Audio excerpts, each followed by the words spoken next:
Hoje é noite de Copa e Flamengo e Palmeiras se enfrentam logo mais no Maracanã para uma partida que movimenta talvez a maior rivalidade nacional recente do futebol brasileiro. Cada um com as suas armas, é um jogo de um confronto bastante igual, aonde o Flamengo não perde faz tempo, mas a última derrota doeu e doeu demais. Nesse vídeo a gente vai falar sobre componentes táticos desse jogo, lembrando que ontem a gente fez uma análise do Palmeiras, né? Como que esse time do Abel Ferreira tá jogando agora, especialmente em partidas fora de casa. Eu lembro a você que se você curte comentários táticos, você pode se tornar membro desse canal. Membros desse canal contribuem, né, por R$ 5 por mês aqui no botão Seja Membro e ter acesso ao canal que eu tenho no WhatsApp de transmissão tática.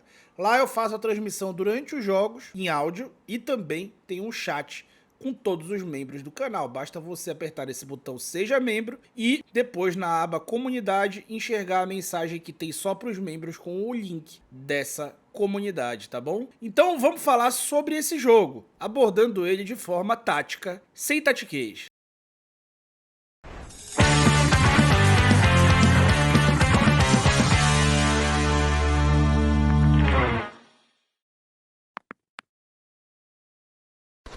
Pessoal, esse vídeo vai ficar dividido em 3 partes. Primeiro, eu vou falar movimentos gerais do Palmeiras, lembrando um pouco do que eu falei ontem, só que de forma muito resumida. Depois, eu vou falar a fragilidade desse Palmeiras e o Flamengo que eu, Vitor, escalaria para enfrentar essas fragilidades. E por último, eu vou dizer aqui cuidados, precauções que o Flamengo tem que tomar contra esse Palmeiras praticamente nas únicas maneiras que eles têm para fazer gol. E esse vídeo, pessoal, é um vídeo de curta obsolescência. Quando der 20 horas, ele vai ter morrido e ninguém nunca mais na humanidade vai assistir. Então, se você quiser me ajudar, deixa o teu like, não custa nada. E até 8 horas a gente tem que alcançar o máximo de pessoas possível, senão ele vai pro saco esse trabalho, que é o trabalho dos mais difíceis, né? O trabalho que mais exige tempo e dedicação de minha parte, tá bom? Então bora lá, diretão, ver como esse Palmeiras joga e as deficiências desse time. Essa deve ser a formação do Palmeiras que vai para campo logo mais. E tem o Everton, o Marcos Rocha, o Vitor Reis, zagueiro jovem do Palmeiras, o Murilo ainda desfalca, o Gomes, Gustavo Gomes, o Vanderlan, Piquerez está fora até o fim do ano. Aníbal Moreno e Zé Rafael, podendo ter o Richard Rios no lugar do Zé Rafael. Felipe Anderson, né, recente reforço do Palmeiras. Rafael Veiga, Dudu pela direita, eu vou falar sobre ele. O Estevão fora ainda por lesão. E Flaco Lopes na frente, né? O Palmeiras bem modificado, sofrendo com desfalques. Esse time sai jogando a partir de uma saída de 3 que tem o Marcos Rocha preso na defesa, jogando mais como um lateral base. E nesse contexto, o trabalho do Dudu, ele fica simétrico ao trabalho do Vanderlan. Então, o Dudu e o Vanderlan, eles fazem basicamente a mesma função, né, nesse time na organização ofensiva. Embora defensivamente o Dudu não retorne todas as vezes, e o Palmeiras muitas vezes defenda numa linha de 4, tá? À frente dessa dupla de volantes, dessa dupla de, aspas, alas, tem o Felipe Anderson e o Rafael Veiga com o Flaco Lopes, né? Mas o Felipe Anderson e o Veiga mais como meias atacantes ali, o Felipe Anderson até mais armador do que o Veiga, cara mais avançado no campo. Só que esse time, quando ele progride, ele tem no lado esquerdo um lateral que entrega muita profundidade, que é o Vanderlan. Do lado direito, o Dudu, até por ser destro, ele anda margeando mais o lado do campo, tá? Então o time acaba ficando um pouco assim, o Zé Rafael solta um pouco mais do Aníbal Moreno, que fica protegendo a defesa junto com os outros 3 jogadores que ficam mais presos. O Marcos Rocha fica bastante preso, basicamente como um zagueiro nessa formação. E aí geram-se 2 grandes espaços entre lateral e zagueiro. No lado direito, um espaço grande entre Dudu e Marcos Rocha. E esse espaço pode ser explorado, e até foi um espaço muito explorado naquele 3-0 do Flamengo contra o Palmeiras. Naquele tempo, o Cebolinha aproveitou um espaço que era entre Mike e Gustavo Gomes, que naquele momento jogava pelo lado direito da defesa. O Gustavo Gomes agora joga pelo lado esquerdo da defesa. E desse lado joga o Vanderlan, que apesar de ser lateral, ele é um jogador que dá muita profundidade e muitas vezes termina a jogada muito avançado. Então, entre esses dois caras também existe muito espaço. Talvez um espaço até maior do que entre Dudu e Marcos Rocha. E daí eu tiro o Flamengo que eu escalaria para essa partida. E o que eu escalaria para essa partida seria este Flamengo aí. Pô, tá maluco? Tu vai tirar o Gerson do time? Gente, eu tiraria o Gerson só por motivos físicos. Se esse jogo fosse a final da Libertadores, ia ser Gerson, Pedro e mais 9. É óbvio. Mas acontece que não é.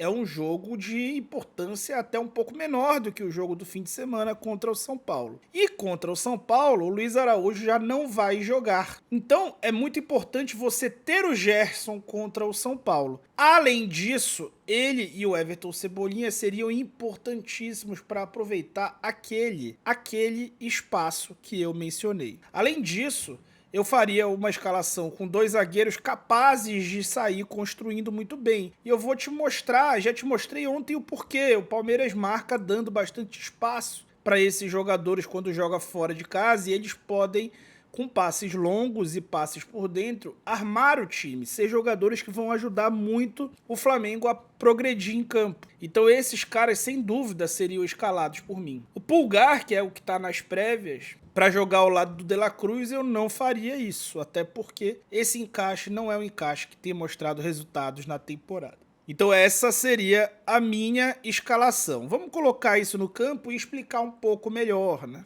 Então o Palmeiras tem aquele espaço e nesse espaço eu utilizaria o Everton Cebolinha e o Luiz Araújo, né? Esse espaço acabaria dando boas transições ofensivas para o Flamengo. O Palmeiras estaria até um pouco mais preparado para defender esse espaço do lado direito, tendo em vista que o Marcos Rocha tem mais essa característica de salto de pressão por ser um lateral de ofício. Então o Marcos Rocha ele vai precisar fazer mais esse movimento e ele não vai sair muito dali. Do lado direito do campo, com o Luiz Araújo, o Gustavo Gomes teria muito mais dificuldade.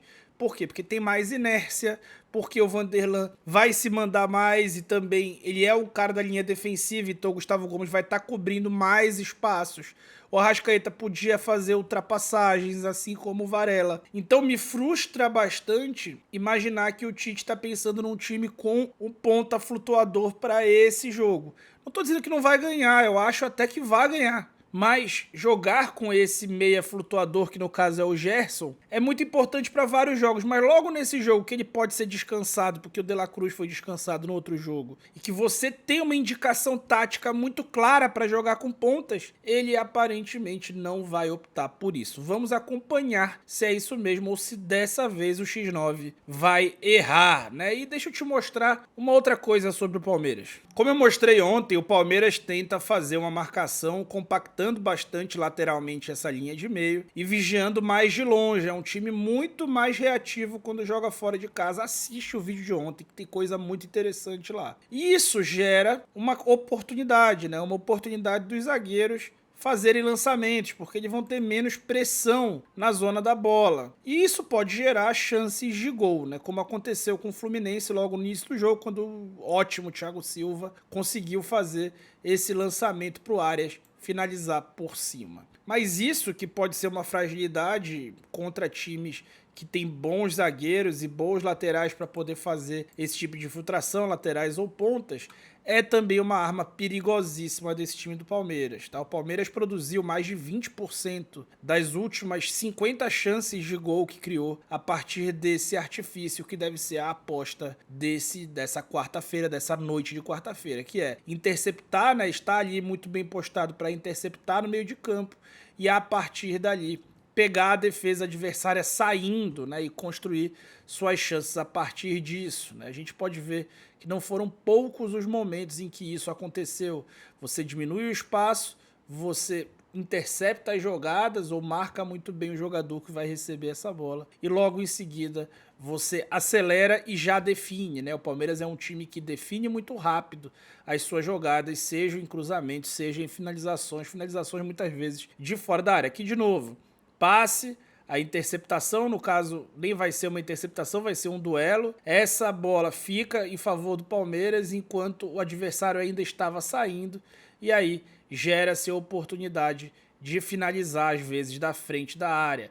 Contra o Cruzeiro, isso acabou gerando gol de vitória, né? Que foi essa interceptação que aconteceu e foi seguida do gol do Flaco Lopes, né? Então essas interceptações geralmente são seguidas de finalizações perigosas de fora da área. É um time que está muito coordenado para isso. O segundo gol foi assim também, né? Contra o Cruzeiro. E o gol contra o Atlético Goianiense, que marcou o último gol da vitória, também foi assim. Outros gols foram assim ao longo da temporada. Além disso, é preciso ter muita, mas muita concentração com os escanteios e bolas paradas na frente da área. O Rafael Veiga bate muito bem essas bolas. O Dudu também é um bom cobrador, mas o Rafael Veiga, enquanto estiver em campo, vai ser o dono dessas bolas, só que tem um detalhe. Grande parte, tá? Quase metade das bolas paradas ofensivas do Palmeiras, eles têm cobrado curto, cobrado rápido ou cobrado curto, para tentar surpreender a defesa e fazer um cruzamento ou do outro lado e não o lado de onde a defesa está acostumada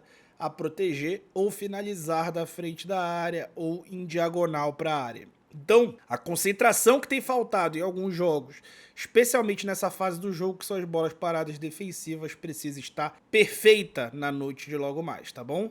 Será que vai estar? Essa resposta só o campo vai nos dar. Vamos aguardar ele falar e depois vamos fazer os nossos comentários, tá bom? Não te esquece, se quiser escutar meus comentários táticos durante esse jogo, você pode, basta se tornar membro do canal por simbólicos R$5 por mês, clicando no botão que tá aqui ou no link que tá na descrição do vídeo, tá bom? Muito obrigado e eu fui.